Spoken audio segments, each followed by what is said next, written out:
Welcome to the Learning Pines YouTube. We hope this video helps. You're at the post. Begin by tapping the three dots or edit immediately.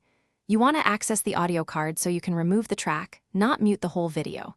If the song was added via Instagram's music sticker, tap that sticker. If it's a Reels audio, open the audio panel. Once done, locate Remove or Delete Audio. Don't exit before confirming you truly see the audio controls. Keep your phone steady and follow each on-screen choice.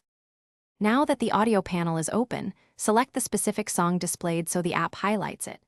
Instagram offers choices like remove, delete, replace, or mute. Choose remove or delete to strip the sound entirely. If only trimming is allowed, drag handles to 0 length or choose mute to silence. Make sure to save or hit done, otherwise changes won't persist. If replacing, pick a licensed track that matches guidelines so you avoid repo. Finish by tapping save or done so the platform commits the edit. If prompted, confirm you want to replace or remove audio. Once saved, preview the post to verify silence. If the audio remains, force close the app, clear cache if available, then reopen and reattempt. Sometimes a sync delay prevents immediate updates.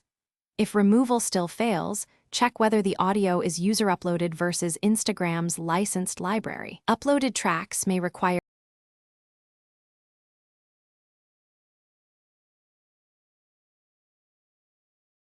Thanks for watching. Consider subscribing if we helped you.